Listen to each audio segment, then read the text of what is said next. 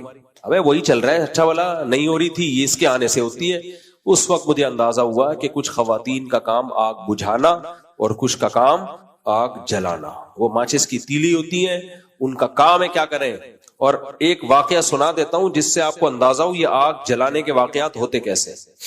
ہمارے ایک دوست نے دعوت کی, اس وقت اتفاق سے میری صرف 2 تھیں, اللہ معاف فرمائے, کہتے ہوئے بھی شرمندگی ہوتی ہے, صرف 2, لیکن بہرحال مجبوری تھی, اکٹھی 4 ہو نہیں سکتی تھی. تو میرے گھر والوں کو بلایا عقیقے پہ کسی نے, تو میں نے کہا دونوں کو ایک ساتھ لے کے جاؤں گا تو میں خود نہیں جا سکوں گا, میں باہر ہی کھڑا رہوں گا, تو اس لیے 1 by 1 پہلے ایک کو پھر دوسرے گھر والوں کو لے جاؤں میں. تو جب ایک گھر والوں کو میں لے کر گیا ہوں تو جیسے میں نے کہا بھائی آدھے گھنٹے بعد میں آ جاؤں گا لینے کے لیے, یا میں وہیں بیٹھا رہا, واللہ وہ مجھے یاد نہیں, بہرحال آدھا گھنٹہ پونا گھنٹہ گزرا, وہ ٹائم پہ گھر والے آ گئے اور میں لے کے چلا آیا. اب دوسرے کو لے کر گیا, دوسرے گھر والوں کو, ان کو وہاں ہو گئی دیر. اب دیر ہو گئی تو مجھے فون کرنا بنتا تھا, بھائی کیا ہو گیا, اتنا ٹائم کیوں ہو گیا. 2-3 دفعہ میں نے فون کر لیا کیونکہ لیٹ بہت ہو رہے تھے, لیٹ نائٹ, رات دیر ہو گئی تھی رات.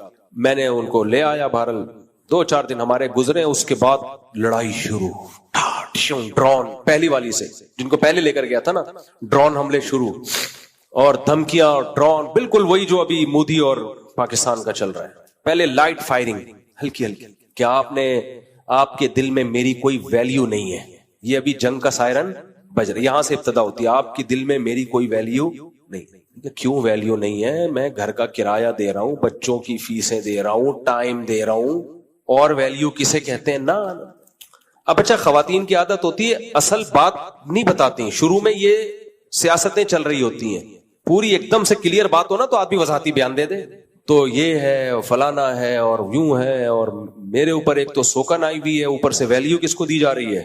ابے بھائی کیسے ویلیو دے رہا ہوں میں, اس کو خرچہ زیادہ دے رہا ہوں یا اس کو ٹائم زیادہ دے رہا ہوں نا. یہ ہلکی پھلکی فائرنگ, پھر میزائل, گرنیڈ, ایسا بھائی. جب اس کی ڈیپ میں گیا تو پتہ یہ چلا کہ جنہوں نے گھر میں دعوت کی تھی نا عقیقے کی, ان کی خواتین کا کہیں بعد میں رابطہ ہوا پہلے گھر والوں سے, اور ان کی خواتین نے ہمارے پہلے گھر والوں کو کہا کہ جب آپ آ کے بیٹھی تھی مفتی صاحب کا ایک فون بھی نہیں آیا, جب دوسری آئی تھی کم سے کم 5-6 کالیں کی ہیں, اتنی فکر ہے. میں نے کہا میرا پروگرام اڑ گیا, حالانکہ وہ ضرورت کی بنیاد پہ کی تھی, دیر ہو گئی تھی, تو دیر ہوتی تو ان کو 10 کالیں کر لیتا میں. اب کیا وضاحتی بیان, میں ٹائم تھوڑا بتاؤں کہ دیکھو اتنے بج کے اتنے منٹ پہ وہ گئے تھے اور لیٹ ہو گیا, بہرحال وہ وضاحت پھر یہ ثابت کرنے کے لیے کہ نہیں بھائی آپ کی ویلیو بہت زیادہ ہے, کتنا خرچہ ہوا میرا, کتنا ٹائم لگا. لیکن پھر بھی وہ بات تھوڑی ہوتی ہے, ایک دفعہ بدگمانی پھیل جائے تو بہت مشکل ہے. مجھے خیال ہوا جن کے گھر گئے تھے ان کو کیا ضرورت تھی بتانے کی کہ اتنی کالیں اور اتنی کالیں اور ایسا ہوا, کیا ضرورت تھی یار, یہ ہر رپورٹ پیش کرنے کی ضرورت نہیں ہوتی. اور بھی اس طرح کے بہت واقعات ہیں میرے پاس. کبھی اپنے خوشبو لگا کے آئیں, اکیلے بیٹھے آپ انڈیا پاکستان کی جنگ کو بھول جاؤ گے, آپ خوشبو لگا کے آئیں.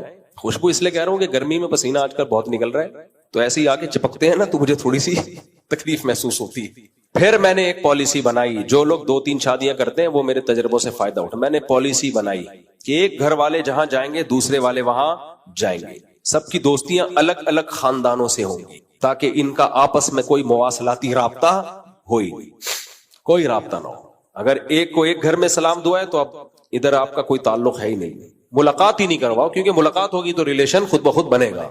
تو اس سلسلے میں پھر وہ اللہ کا شکر ہے اس کے بعد تھوڑا سکون آیا زندگی میں. جی کیا ہاں تو میرے بھائی اللہ کہتے ہیں آزمائشوں میں وبشر الصابرین, صبر کرنے والوں کو خوشخبری سنا دیں. تو جب بھی جنگ مسلط ہوتی ہے, مسائل ہوتے ہیں, ایسے موقع پہ منفی باتیں کرنا یہ بے صبری ہے, یہ صبر نہیں ہے. ایسے موقع پہ بھائی منفی چیزوں میں بھی مثبت چیزیں نکالو. ہمارے نبی نے کیا کیا غزوہ احد میں, صحابہ جب بہت سخت حملہ ہوا تو کچھ صحابہ کے قدم اکھڑ گئے, وہ شرمندہ ہوئے نبی صلی اللہ علیہ وسلم سے, اور کہ یا رسول اللہ ہم تو فرار ہونے والے ہیں. آپ نے فرمایا نہیں نہیں نہیں, تم فرار ہونے والے نہیں ہو, تم پلٹ کے حملہ کرنے والے ہو. یہ تو ہو جاتا ہے جنگ میں. قرآن نے بھی تسلی دی, وَتِلْكَ الْأَيَّامُ نُدَاوِلُهَا بَيْنَ النَّاسِ, یہ ایام ہم لوگوں کے درمیان گھماتے ہیں, پلڑا جنگ میں اوپر نیچے ہوتا رہتا ہے. تو یہ تو صحابہ یعنی اللہ بھی حوصلے بڑھاتا ہے لڑنے والوں کے، تو ہم کیوں حوصلہ؟ اور بات یہ کہ ہم تو منفی چیزوں میں منفیت نہیں، مثبت چیزوں میں منفیت تلاش کر رہے ہیں، تو یہ صبر نہیں ہے میرے بھائی۔ نبی صلی اللہ علیہ وسلم نے خاتون کو دیکھا جن کے بچے کی وفات ہوئی، وہ قبر پہ بہت زیادہ چیخو پکار کر کے رو رہی تھیں، آپ آئے، آپ نے فرمایا صبر کرو۔ وہ نبی کو پہچانی نہیں، انہوں نے کہا کہ جو غم آپ کو پہنچا ہے، پھر میں پوچھتی کہ صبر کسے کہتے ہیں، آپ صبر کرتے ہیں کہ نہیں کرتے؟ وہ خاتون چلی گئی گھر، کسی نے پھر اس کو بتایا تو اللہ کے نبی تھے، تو وہ بیچاری گھبرا کے آئی نبی صلی اللہ علیہ وسلم کے پاس، عرض کیا یا رسول اللہ میں اب صبر کروں گی۔ آپ نے فرمایا انما الصبر عند الصدمۃ الاولى، جب غم پہنچے اس وقت صبر کی ہے ویلیو ہے اللہ کی نظر میں۔ تو بھائی ابھی جنگ کے حالات ہیں، تو اس وقت اللہ دیکھے گا کہ ہم میں سے کون صبر کرنے والوں میں ہے اور کون واویلا کرنے والوں میں۔ تو الٹی الٹی باتیں پھیلا کے دشمن کو ہنسنے کا موقع مت دیں۔ اللہ تعالی ہمارے ملک کی بھی حفاظت فرمائے، اور مودی سرکار کو جو دماغ کی کھوپڑی گھومی ہوئی ہے اس کو بھی اللہ ہمارے ذریعے سے سیٹ فرما۔ جب بھی الیکشن ہونے والے ہوتے ہیں تو سرکار اس طرح کی کچھ حرکتیں شروع کر دیتے ہیں۔ اللہ تعالی ہماری حفاظت فرمائے۔ جی مفتی صاحب ذرا ایک دو تین سوال تھے میرے، وہ میں اپنی اصلاح کے لیے بھی، کافی لوگوں کی اس میں اصلاح ہو جائے گی، اور وہ وہی بات ہے کہ بات کو مثال دے کے سمجھایا جاتا ہے، اور وہ میں نے آپ سے تقریباً مہینے ڈیڑھ مہینے پہلے ایک سوال کیا تھا، اس کو میں ذرا تھوڑا سا ایک دوبارہ دہرا دوں گا تو اس کا ایک جواب ذرا صحیح مل جائے تو اچھا ہے۔ کافی لوگوں کو فائدہ بھی ہوا ہے، کچھ لوگ اعتراض بھی کرتے ہیں، تو اعتراض کرنے والوں کو تو میں یہ کہوں گا آپ سے کہ جب اعتراض کرنے والوں نے محمد صلی اللہ علیہ وسلم کو نہیں چھوڑا، صحابہ کو نہیں چھوڑا، اور نبی کے جو وارث ہیں علماء ورثۃ الانبیاء، جب ان کو نہیں چھوڑتے تو مجھے کہاں سے چھوڑ دیں گے؟ تو اعتراض کرنے والوں کا کام ہے اعتراض کرنا۔ میرا سوال یہ ہے کہ جیسے میں نے پہلے بھی کہا تھا کہ دنیا میں ہر چیز کی دو قسمیں ہیں، چاہے بجری لینے جائیں، بجری کا ٹرک، یا سونا لینے جائیں۔ بجری سب سے سستی ہے، سونا سب سے مہنگا ہے، ان کی بھی دو قسمیں ہیں۔ تو دودھ دہی کپڑا وپڑا سب کی دو قسمیں ہیں، تو مسلمانوں کی بھی دو قسمیں ہیں، ایک نمبر اور دو نمبر۔ مرد کی بھی دو قسمیں ہیں، ایک نمبر اور دو نمبر۔ اسی طرح علماء کی بھی دو قسمیں ہیں۔ تو اب مسئلہ یہ ہے کہ ایک نمبر مسلمان وہ ہے کہ یقیناً جو فجر کا اہتمام کرے گا، اپنا الارم لگائے گا، اس نے اٹھنے کا اہتمام کرے گا، وہ ایک نمبر مسلمان ہے، اور جب آنکھ کھل جائے گی تو مسجد کی طرف دوڑ لگائے گا تو یہ ایک نمبر مرد ہے، اور جو یہ نہیں کر رہا وہ دو نمبر مسلمان ہے، دو نمبر مرد ہے۔ اب آگے جا کے میں نے علماء کی بات یہ کی ہے، دوبارہ میں کر رہا ہوں کہ علماء کا کہنا یہ ہے کہ لاکھوں کروڑ مسلمان ایسے ہیں جو 7:30 کا الارم لگاتے ہیں، گویا انہوں نے تو فجر پڑھنے کا ارادہ ہی نہیں کیا۔ جی اگر انہوں نے فجر پڑھنے کا ارادہ نہیں کیا تو علماء کہہ رہے ہیں کہ ایمان چلا جائے گا، ٹھیک ہے، اور پھر کہہ رہے ہیں کہ جب ایمان چلا جائے گا تو بیوی نکاح سے چلی جائے گی۔ اب تیسرا سوال میں آپ سے یہ کر رہا ہوں کہ جب بیوی نکاح سے چلی جائے گی تو حرام کے بچے پیدا نہیں ہوں گے؟ اب رہا سوال یہ ہے کہ میں کسی کو حرام کا قرار دے نہیں رہا، میں تو آپ سے پوچھ رہا ہوں، آپ اس کا جواب دیں کہ وہ حرام کے بچے پیدا ہوں گے یا نہیں ہوں گے۔ اور دوسری بات یہ ہے کہ آپ نے، میں گیا ہوا تھا سعودیہ، تو آپ کا پیچھے کوئی بیان آیا ہے، اس کے اندر آپ نے کچھ اس طرح کی بات کہی ہے جس کی وجہ سے مجھے کافی فون آئے، خاص طور اس میں یہ ہے کہ آپ نے، اب وہ پتہ نہیں مذاق ہے آپ کا یا جو بھی ہے، اس کی بھی تھوڑا سا وضاحت کر دیجیے گا کہ آپ کو میں اتنا اصرار کر رہا ہوں، آپ کے ساتھ میں اتنا اصرار کر رہا ہوں کہ آپ اتنا پریشان آ گئے کہ امامت چھوڑنے پہ تیار ہو گئے، ٹھیک ہے۔ اور دوسرا یہ کہ یعنی میں اتنا اصرار کر رہا ہوں کہ نہیں آپ کافر قرار دیں، اور میں آپ کو حدیث بتا رہا ہوں، تو میں نے آپ کو کون سی حدیث بتائی ہے یا میں کون سا آپ سے اصرار کر رہا ہوں؟ میں نے تو یہ سوال کیا تھا اور اس سے الحمدللہ لوگوں کو فائدہ ہوا ہے، اس کا ذرا جواب۔ بھائی یہ رفیع بھائی نے مجھ سے سوال پوچھا تھا کہ فجر کی نماز جو جان بوجھ کر قضا کر دے تو مفتی صاحب وہ تو کافر ہو جاتا ہے، اس کے بچے، یعنی جب بیوی نکاح سے گئی تو بچے بھی ناجائز پیدا ہو رہے ہیں۔ تو میں نے کہا تھا یار رفیع بھائی، میں نے کوئی ایسا کلپ چلایا جس میں میں کہہ رہا ہوں رفیع بھائی یار مجھے امامت چھوڑنے پر مجبور کر رہے ہو، تم ایسی باتیں کروا رہے ہو، تو رفیع بھائی اس کو دل پہ لے گئے۔ وہ میں نے مذاق کیا تھا، یہ مقصد نہیں تھا میں واقعی امامت چھوڑ رہا ہوں، یا ان سے ہمارے پرانے تعلقات ہیں، 2006 یا 6 میں آیا ہوں میرا خیال ہے، ہاں 6 کے شروع میں، تو سلیکشن بھی انہوں نے ہی کی تھی، یہ تھے اور 2-4 لوگ اور تھے، تو ایسا نہیں ہے کہ میں ان کی وجہ سے امامت چھوڑ رہا ہوں، وہ مذاق کیا تھا۔ تو وہ بعض دفعہ مذاق کو بھی پھر ڈیٹیل سے سمجھانا پڑتا ہے کہ یہ مذاق تھا، یہ حقیقت نہیں تھی، تو مذاق تھا وہ، ایسا کچھ بھی نہیں ہے۔ باقی جو مسئلہ ہے کہ فجر کی نماز چھوڑنے سے کافر ہوتا ہے، تو جمہور کی رائے یہ نہیں ہے، نماز قضا کرنا کبیرہ گناہ ہے، اس سے انسان کافر نہیں ہوتا، تو جب کافر نہیں ہوتا تو نکاح بھی نہیں ٹوٹتا، جب نکاح بھی نہیں ٹوٹتا تو بچے بھی حلال ہی ہوتے ہیں، ناجائز نہیں ہوتے۔ مسئلہ یہ بھی تھوڑا واضح نہیں ہوا یہ سوال۔ اچھا واضح نہیں، میں تو علماء کی بات کر رہا ہوں کہ جو یہ کہہ رہے ہیں جو 7:30 کا الارم لگا رہے ہیں دفتر جانے کے لیے، جو علماء انہوں نے ارادہ ہی نہیں کیا نا، آپ یہ اس کا جواب دیں۔ جو ارادہ ہی نہیں کر رہے فجر پڑھنے کا، ان کو بھی کبیرہ گناہ ہوگا نا، کافر نہیں ہو جاتے۔ وہ جو کہہ رہے ہیں ایمان چلا گیا، یہ مبالغتاً کے تشدید کے وہ کام اس نے کافروں والا کیا۔ حدیث میں بھی آتا ہے نا جس نے نماز چھوڑ دی وہ کافر ہو گیا, جو معاہدہ پورا نہیں کرتا اس میں ایمان ہی نہیں ہے. تو مطلب یہ نہیں ہوتا کہ وہ اسلام سے ہی نکل گیا. کافر کا مطلب کام اس نے کون سا کر لیا؟ کافروں والا. اس کو کہتے ہیں کفرن دون کفرن, چھوٹی نوعیت کا کفر جو کافروں والا کام. اس کی مثال ایسے جیسے ایک آدمی کے پاس بہت کم پیسے ہو, ہم کہتے ہیں اس کے پاس تو ٹکا ہے نہیں, حالانکہ پیسے تو ہوتے ہیں. تو اسی طرح اس کے پاس ایمان تو ہوتا ہے لیکن بہت تھوڑا ایمان ہے, تو اس کو کہا جاتا ہے ایمان ہے ہی نہیں اس کے پاس, تو اس لیے ایسا کہا جاتا ہے. ایک بات اور تھی جی کہ میں یہ کہنا چاہوں گا کہ کوئی سوال کرنے والا ہو یا جواب دینے والا ہو, آپ ہوں یا دیگر اور لوگ ہوں, ٹھیک ہے, تو میں سمجھتا ہوں کہ وہ اس بات کی فکر نہ کریں جواب دینے میں یا سوال کرنے میں کہ راضی رہے رحمان بھی اور خوش رہے شیطان بھی. ایک وقت میں ایک کو تو ناراض کرنا ہوگا, یا تو شیطان کو خوش کر لو یا رحمان کو خوش کر لو, دونوں ایک ساتھ تو راضی ہو نہیں سکتے. بالکل صحیح. اچھا بھائی, خود سے کم سن لڑکا پسند آ گیا, والدین نہیں مان رہے, کیا کروں؟ خاتون کہہ رہی ہیں کہ کوئی لڑکا ان کو کم عمر پسند آ گیا ہے. کتنا کم عمر ہے؟ گود لیا ہوا ہے کسی نے.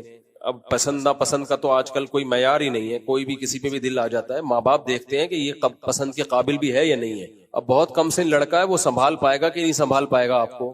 عشق کا بھوت 4-6 دن میں اتر جاتا ہے. شوہر میں اور بوائے فرینڈ میں فرق ہوتا ہے. شوہر کا کام ہے ذمہ داری اٹھانا, سنبھالنا, تو وہ میچور لڑکا کر سکتا ہے. یہ آپ سے عمر میں جو بالکل زیادہ کم ہے, تو میں نہیں کہہ رہا کہ یہ غلط ہے. والدین کو چاہیے اس لڑکے سے ملیں, دیکھیں اگر یہ رسپانسبل ہے, کچھ ذمہ داریاں اٹھانے کے قابل ہے تو کر دیں شادی. کیا جا رہا ہے اس میں؟ ہمارے نبی صلی اللہ علیہ وسلم کی پہلی شادی ہوئی, 15 سال آپ سے عمر میں بڑی تھی, وہ 40 سال کی تھی نا, تو 15 سال عمر میں بڑی تھی حضرت خدیجہ. تو اس میں کوئی حرج نہیں ہے, لیکن میں یہ نہیں کہوں گا آپ کو کہ ابا اماں کی مرضی کے بغیر آپ کر لیں, کیونکہ لڑکیاں یا خواتین میچور نہیں ہوتی ہیں. ماں باپ جو ہے, خاص طور پہ ماں بھی نہیں, شریعت نے اس میں باپ کو ولی بنایا ہے, تو ایسے موقع پہ باپ کا فیصلے کو ویلیو دینی چاہیے. ہاں, باپ کو چاہیے کہ لڑکے میں کوئی خرابی نہیں ہے, صرف عمر کم ہے اور ذمہ دار آدمی ہے تو کر دیں, پھر عمر کا فرق نہ دیکھیں. میں نے ایسی شادیاں بھی دیکھی ہیں, اپنے زمانے میں دیکھی ہیں, جب ہم چھوٹے تھے.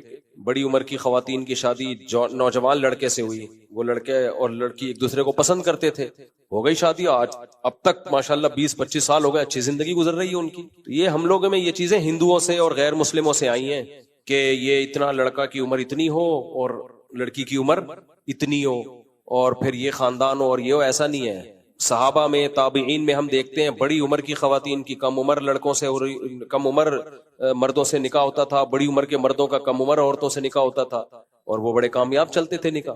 تو جہاں دونوں ایک دوسرے کو پسند کرتے ہیں شادی ہو جانی چاہیے بس. باقی اس میں دوسری خرابیاں بعض دفعہ ہوتی ہیں, تو وہ پھر ابا کو چاہیے دیکھ لیں, کوئی خرابی اگر کوئی نہیں ہے, صرف عمر کا ہی فرق ہے تو پھر کر دیں. لیکن اگر اور بھی کوئی مسئلہ, صرف عمر کم نہیں ہوتی, بعض دفعہ اور بھی دیگر کچھ مسائل ہوتے ہیں, پھر ابا کی ماننی چاہیے. مجبوری کے تحت اگر کوئی قرآن کی جھوٹی قسم کھا لے تو اس کا کفارہ کیا ہوگا؟ وہی کفارہ ہے جو قسم اٹھانے کا کفارہ ہے. اگر ماضی کی قسم اٹھائی ہے تو گناہ کبیرہ ہے, اور اگر فیوچر میں کسی کام کے کرنے کی قسم اٹھائی ہے تو اس کام کو کرے. نہیں کرے گا تو 10 غریبوں کو 2 ٹائم کا کھانا کھلائے, اور یا 3 روزے رکھے لگاتار. مجبوری سے مراد اپنی عزت اور والدین کی جان لیوا طبیعت. بس مجبوری میں قسم توڑنا جائز ہے, فیوچر کی قسم جو ہوتی ہے, لیکن کفارہ ادا کرنا پڑے گا. مفتی صاحب, جب جسم کے بال کاٹنے ہوتے نہیں تو کیا سارے بال کاٹنے ہوتے ہیں؟ کیونکہ مجھ سے سارے بال نہیں. بھائی جب کون سے غیر ضروری بال تو کاٹنے چاہیے, بلیڈ سے صاف کریں, یا ویسے بغلوں کے بال نوچنا سنت ہے.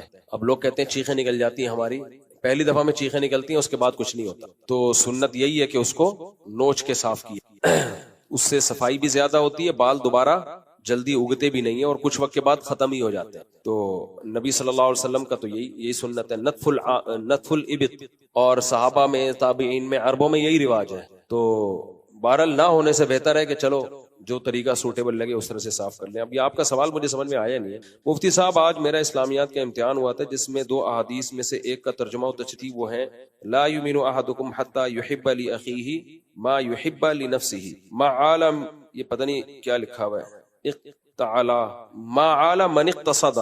میں نے پہلی کری جس کا میں نے لکھا جو اس مسلمان کا ایمان پختہ ہے. ابے تو پورے اسلامیات کے پیپر لے کے آ گیا ہے, آپ اپنے بھائی کے لیے, وہ بھی اپنے بھائی, میں نے جواب صحیح لکھا ہے یا 4 نمبر گوا دیے. پہلی حدیث جو ہے نا, اس کا مطلب یہ ہے کہ تم میں سے کوئی شخص اس وقت تک مومن نہیں ہو سکتا حتی یحب لاخیہ ما یحب لنفسہ, جب تک جو اپنے لیے پسند کرتا ہے وہی اپنے مسلمان بھائی کے لیے پسند کرے. اور جو حدیث میں دوسرا ما علی من اقتصد, جو اعتدال سے چلتا ہے وہ کبھی فقر و فاقہ کا شکار نہیں ہوتا. یعنی بیلنس لے کے جتنی آمدن ہے اس کے اندر اندر خرچہ کرو آپ, تو کبھی آپ پہ فقر و فاقہ نہیں آئے گا. فقر و فاقہ انہی پہ آتا ہے جو اپنی چادر سے زیادہ پاؤں پھیلاتا ہے, پھر روتے پھرتے ہیں. مفتی صاحب کیا بیٹھنے سے وضو ٹوٹ جاتا ہے؟ کیا لکھا ہوا ہے یار, اردو کی واٹ لگائی ہوئی ہے لوگوں نے یار, اتنی اردو کی رائٹنگ کی بیڑا غرق ہوا ہوا ہے. کچھ رائٹنگ سیکھ لو یار اردو کی یار. کیا لیٹنے سے وضو ٹوٹ جاتا ہے؟ ایسا لگ رہا ہے پورا بندہ لیٹا ہوا لٹایا ہوا ہے, لیٹنے ایسے لکھا ہوا ہے. یعنی آپ بیڈ پر لیٹ گئے تو نہیں, لیٹنے سے وضو نہیں ٹوٹتا. فائرنگ سے وضو ٹوٹتا ہے, ڈرون حملوں سے وضو ٹوٹتا ہے, گرنیڈ سے وضو ٹوٹتا ہے, ایٹمی دھماکوں سے وضو ٹوٹتا ہے, خالی لیٹنے سے وضو نہیں ٹوٹتا. مفتی صاحب میرا دوست ہے, اس کے ساتھ بہت پریشانی آتی رہتی ہے. میں اس کو کہتا ہوں نماز پڑھا کرو, شاید اللہ ان پریشانیوں کو تم سے دور کر دے. وہ مجھ سے کہتا ہے تم نماز پڑھتے ہو, تمہیں پتا ہے کہ تمہاری نماز قبول ہو رہی ہے, شاید جو سال میں ایک بار نماز پڑھتا ہوں اس کی نماز قبول ہو رہی ہے اور تمہاری نہیں. اس کو سمجھاؤ. تو میرا بھی ایمان میں شک پیدا کر رہا ہے, تو نہیں سمجھائیں آپ اس کو. سمجھانے چاہیے, اپنے حال پہ چھوڑ دیں, جو اپنے حال پہ چھوڑ دیں اس کو. نماز پڑھو, اللہ قبول کر رہا ہے انشاءاللہ, اللہ سے رحمت سے امید لگاؤ. اللہ کیوں ضائع کرے گا؟ قرآن کے الفاظ دیکھو کتنے زبردست ہیں. اللہ کہتے ہیں ما یفعل اللہ بعذابکم ان شکرتم وآمنتم. اگر تم اللہ کی مان کے چلو گے تو اللہ تمہیں عذاب دے کے کیا کرے گا؟ اللہ کو شوق تھوڑی ہے اپنے بندوں کو جہنم میں ڈالنے کا. اللہ نے کہا یہ 5 نمازیں پڑھ لو, وضو کرو, وضو کر کے پڑھ لو, اللہ قبول کرے گا انشاءاللہ. میرے بھائی مفتی صاحب یہ کیا لکھا ہے؟ کمبیٹ سپورٹ جیسے اولمپک میں ریسلنگ یا پھر پتہ نہیں کیا لکھا ہوا ہے کی کمائی حلال ہے یا نہیں. کمائی, یہ سوال لکھ کے بھیج دیں. ریسلنگ میں کیا کیا ہوتا ہے؟ میں تو سنا ڈرامے بازی ہوتی ہے, اس میں ایک دوسرے کو پتا ہوتا ہے اب تو مجھے یہاں لگا, شاباش مکہ لگا, میں ادھر گھوم کے جاؤں گا, گروں گا, ایسے لگے گا کہ میں مر رہا ہوں لیکن مروں گا نہیں. اس کے بعد جب میں اٹھوں گا تو ایک لات میں تجھے زور سے ماروں گا. اس کی پہلے پریکٹس بھی کی بھی ہوتی ہے, اتنی زور سے ماروں گا کہ تو نے وہاں جا کے زور سے گرنا ہے اور ایسا لگے اب تو مر گیا, لیکن مرنا نہیں. اس طرح میں نے سنا ہے نورا کشتی ہوتی ہے, واللہ عالم. یہ سوال کا جواب مجھے معلوم نہیں ہے, ریسلنگ کی مجھے پوری ڈیٹیل معلوم نہیں ہے. یہ جو بھی ہے وہ سوال لکھ کے بھیج دیتے ہیں نا تو تحقیق کرنا آسان ہو جائے. اللہ برکت فرمایا کو ہمارے سروں پر دیر سلامت رکھے. پوچھنا تھا کہ ڈیبٹ کارڈ پر ڈسکاؤنٹ لینا کیسا ہے؟ صحیح نہیں ہے. سودی بینک کا جو ڈیبٹ کارڈ ہے اس پہ ڈسکاؤنٹ لینا ٹھیک نہیں ہے. ابھی کوئی طریقہ کار چینج نہ ہو گیا ہو ان لوگوں کا, یہ مسئلہ بھی دوبارہ میں بتاؤں گا. ان کے بینکوں کے نا سیٹ اپ بہت جلدی چینج ہو رہے ہوتے ہیں ان کے طریقہ کار. مودی صاحب کے بھائی نے اپنا بیٹا دوسرے بھائی کو دیا ہوا ہے بچپن میں ہی, اور وہ جو اپنا بیٹا نہیں ہے ان کا نام ان کام اچھی کیا کہہ رہا ہے بھائی؟ تربیت بھی پھر بالغ ہونے کے بعد اس بچے کو پتا چلے کہ وہ ماں باپ کا اپنا بیٹا نہیں لیکن وہ پھر بھی انہی کے ساتھ رہے تو وراثت میں کس کے ساتھ شریک ہوگا؟ وہ باپ جنہوں نے چنا تھا یا جنہوں نے جنا تھا یا جنہوں نے تربیت کی, نیز وہ اپنی ماں جو اس کی چچی ہے ماں کہہ کے دعا کر سکتا ہے. دیکھو جنہوں نے اس بچے کی تربیت کی ان کا بہت بڑا احسان ہے, احسان ماننا چاہیے, لیکن بچہ اپنے باپ ہی کا ہوتا ہے اسلام میں, چاہے تربیت باپ نے نہ بھی کی ہو. اسلام پھر بھی اوریجنل باپ کو رائٹ زیادہ دیتا ہے. ہم اصل میں غیر مسلموں سے بہت ساری چیزیں لے رہے ہیں, اسلام کو ہم نے پسے پش ڈال دیا. اسلام بلڈ ریلیشن کو ترجیح دیتا ہے باقی تمام ریلیشن پہ کس کو ترجیح دیتا ہے؟ Blood relation. وَأُولُو الْأَرْحَامِ بَعْضُهُمْ أَوْلَى بِبَعْضٍ فِي كِتَابِ اللَّهِ. اللہ کہتے ہیں جو رشتے ہیں نا خونی رشتے, وہ اللہ کی نظر میں سب سے پہلے ہیں. تو باپ کا رشتہ چچا سے زیادہ بڑا ہوتا ہے. تو اس بچے کو چاہیے بالغ ہونے کے بعد اپنے باپ کے ساتھ صلہ رحمی کرے. ولدیت میں باپ ہی کا نام ڈلے گا ساری زندگی, چاہے کوئی بھی پالے.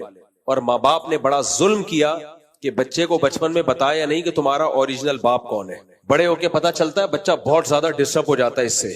بچپن سے بتا دو بھائی تمہارے باپ یہ ہیں, پلتے تم یہاں پر ہو تو کوئی حرج نہیں ہے اس میں. ابا وہ ہیں لیکن تمہیں پال کون رہا ہے؟ تمہارے ابا کی پرمیشن سے یہ پال رہے ہیں, تو کیا جا رہے ہیں اس میں. لیکن وراثت بھی باپ سے ملے گی, اس کی وراثت بھی باپ کو ملے گی, اور باپ اور چچا کے آرڈر میں ٹکراؤ ہوگا تو کس کی مانی جائے گی؟ باپ کی مانی جائے گی, جو خونی رشتہ ہے. اسلام بہت زیادہ خونی رشتوں کو اہمیت دیتا ہے. مفتی صاحب میں ڈیفینس سے ہوں. میں نے آپ کا ایک کلپ سنا جس میں آپ نے فرمایا کہ جو امام کے مشرکانہ خیالات ہوں, جیسے مثلا حضور صلی اللہ علیہ وسلم کو حاضر ناظر جانتا ہے اور ان سے مدد طلب کرتا ہے, اس طرح کی بات آپ نے کی. تو یہ تو تقریباً تمام ہی جو بریلوی مسلک کی مسجدیں ہیں تو ان میں یہی ہے, تو پھر اس کا مطلب ہے کہ بریلوی مسلک کی مسجدوں میں نماز جو امام کے ساتھ نہیں پڑھ سکتے ہم؟ نہیں, بریلویوں میں تمام لوگوں کا یہ عقیدہ نہیں ہے. ان میں کچھ معتدل بھی ہیں جن کا یہ عقیدہ نہیں ہے کہ نبی ہر جگہ موجود ہے, ہر جگہ حاضر ناظر ہے, ہر چیز کا اللہ نے آپ کو علم دیا ہے. تو یہ تمام بریلویوں کا عقیدہ ہے نہیں. تو ہمیں کیسے پتا ہمیں کیسا جب آپ کو نہیں پتا چل رہا تو مجھے کیسے پتا چلے گا؟ تو آپ نے تحقیق کرنی ہے نا. ٹھیک ہے. کچھ چیزیں ایسی ہوتی ہیں لوگ کہہ رہے ہیں ہمیں پتہ نہیں چل رہا, وہ سمجھ رہے ہوتے ہیں کہ مفتی صاحب کو پتہ چل رہا ہے. لوگ آگے پوچھتے ہیں مفتی صاحب ایک رشتہ آیا مجھے پتہ ہی نہیں چل رہا کہ یہ لڑکی ٹھیک ہے کہ نہیں ہے. تو میں کہتا ہوں جب تجھے پتہ نہیں چل رہا تو مجھے کہاں سے پتہ چلے گا, میں تو جانتا ہی نہیں ہوں اس کو. یہ جو بچے کا مسئلہ آپ نے بتایا اس کا وہ کلپ بنے گا؟ کیڑا بچہ؟ یہ جو لے پالک بچے کا مسئلہ آپ نے بتایا. کلپ بنا دیں گے بھائی, کلپ بنا دو یار بچے کا تفصیل. پچھلے ہفتے میں نے زیادہ ڈیٹیل سے بنایا, اس کا کلپ بنا دو, وہ نیٹ پہ چل جائے گا انشاءاللہ. وہ ہمارا انڈیا میں جو چینل بند ہوا تو ابھی انڈیا کے لیے کون سا چینل کھولا ہے؟ اچھا ہمارا انڈیا نے چینل ہی اڑا دیا ہے. مفتی صاحب زیادہ تر تو ہمارے لوگ وہاں سنتے تھے. چلو ملک کے لیے اتنی قربانی تو بنتی ہے یار. مفتی صاحب انڈیا سے جنگ میں فتح حاصل ہوگی, ان کی عورتیں باندی کہلائیں گی یا پھر ان سے 4 شادیاں کر لیں؟ اور باندی کون کہلاتی ہے, کن کے لیے ہوتی ہے؟ انڈیا کی جنگ میں انشاءاللہ فتح ہمیں حاصل ہوگی, لیکن ان کی عورتیں باندی نہیں کہلائیں گی. باندی پہلے زمانے میں ہوتی تھی جنگ میں جو عورتیں قبضے میں آتی تھی, کیونکہ پوری دنیا میں ایگریمنٹ تھا. اب پوری دنیا میں ایگریمنٹ یہ ہے کہ کوئی کسی کی عورت کو باندی نہیں بنا سکتا, نہ غلام بنا سکتا ہے نہ باندی. تو اسلام نے معاہدوں کی پابندی کا حکم دیا ہے, تو لہذا اب نہیں ہو سکتا. السلام علیکم مصطفیٰ. وعلیکم السلام, کیا حال ہے؟ ٹھیک ٹھاک جی. اللہ کا شکر. مفتی صاحب وہ جو مارشل آرٹس والا سوال آیا تھا ابھی آپ کے پاس پرچی پہ, اچھا مارشل آرٹس والا کہ اس کی کمائی جائز ہے, یہ جیسے محمد علی وغیرہ باکسنگ لڑتے ہیں, ان کے حساب سے مطلب ان کے کپڑے بھی اس طرح کے نہیں ہوتے, اور یہ فیئر لڑائی ہو رہی ہو اگر تو اس طرح اس میں جائز ہے؟ دیکھو سطر چھپانا بہرحال فرض ہے. مسلمان مرد کے لیے جائز نہیں کہ ناف سے لے کے گھٹنے تک کسی بھی جسم کے عضو کو ظاہر کرے. کھیلوں میں اس کا خیال کیا کرو. مارشل آرٹ تو سیکھنا چاہیے, ہم بھی سکھا رہے ہیں اپنے بچوں کو. جاتے ہیں روزانہ پڑھائی سے جب فارغ ہوتے ہیں تو ٹھشن سیکھ رہے ہوتے ہیں وہ بھی.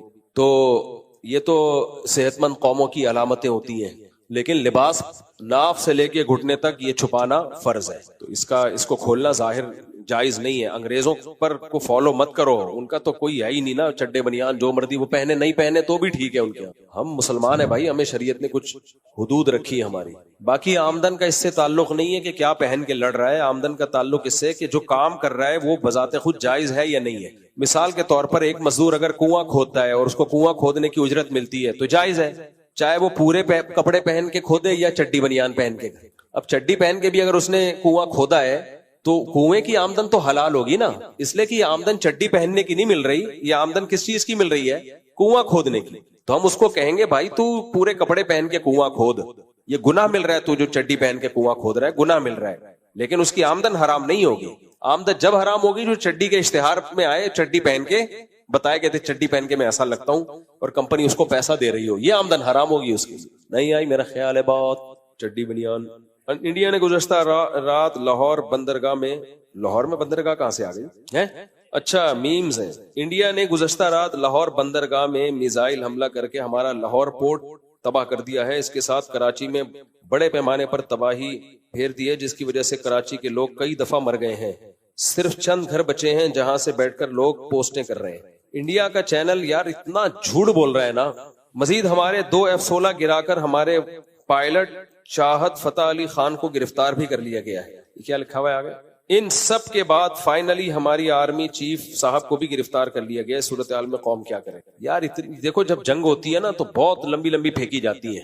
آج صبح کسی نے ویڈیو بھیجی کسی دوسرے کنٹری سے کہ کراچی ایئرپورٹ کو چاروں طرف سے گھیر لیا گیا انڈین نے اور یہ ہو گیا. میں نے کہا بھائی اب تو کچھ بھی نہیں ہوا, اللہ کا شکر ہے بیٹھے ہوئے. تھوڑے بہت تو ہوتا ہی ہے, وہ تو جب جنگ ہوتی ہے تو کچھ نہ کچھ تو نقصان ہوتا ہی ہے. تو پروپیگنڈے کا شکار نہ ہو. ابھی مودی اتنی بوکھلاہٹ کا شکار ہے, خود ہی اپنے ملک میں مزید دھماکے کرا رہا ہے. وہ ہاں یہ کر دیا, ہاں وہ کر دیا, اتنے لوگ مر گئے, یہ کر دیا وہ کر دیا.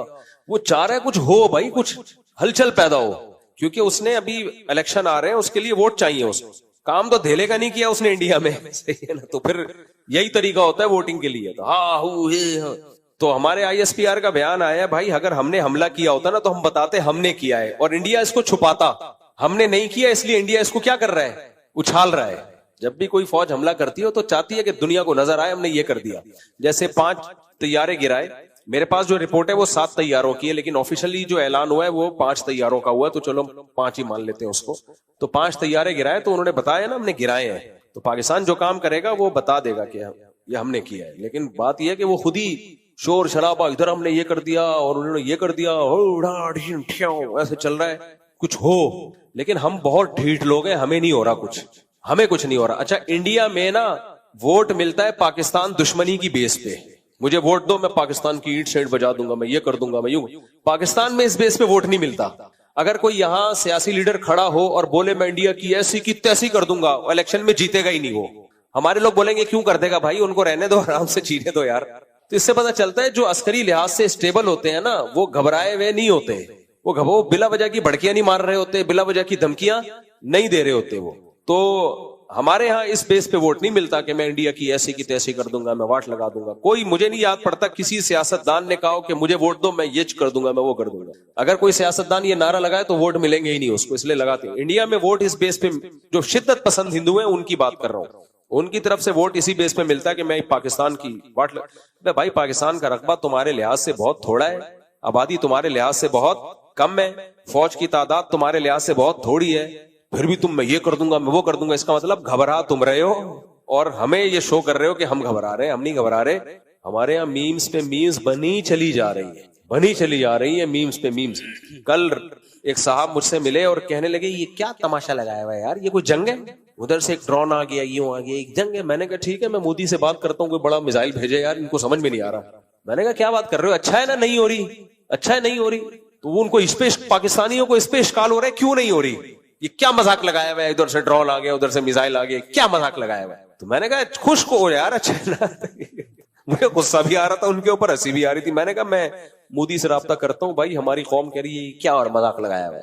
شکر کرو کوئی میزائل خدا نخواستہ گر گیا تو پھر بولو گے یہ کیا ہو گیا. السلام علیکم. جنگ کی تمنا نہیں کرنی چاہیے. جی السلام علیکم مفتی صاحب, مجھ سے میں نے آپ سے کچھ سوال کرنے, 2-3 چھوٹے چھوٹے سوال ہیں. جیسا کہ ایک ہے کہ نماز, جو اگر کسی کے بندے کا نماز پڑھنے کا دل نہیں چاہ رہا, مثال کے طور پہ فجر کی کہتے ہیں جب اللہ راضی ہوتا ہے تو بندے کا دل چاہتا ہے, فجر کی نماز پڑھنے کا دل چاہے گا اللہ راضی ہوگا تو, اور اللہ راضی ہوگا تو اسی طرح ظہر کا, عصر کا, مغرب کا اور عشاء کا. اور اگر اللہ راضی نہیں ہوگا تو بندے کا دل ہی نہیں چاہ رہا ہوگا نماز پڑھنے کا.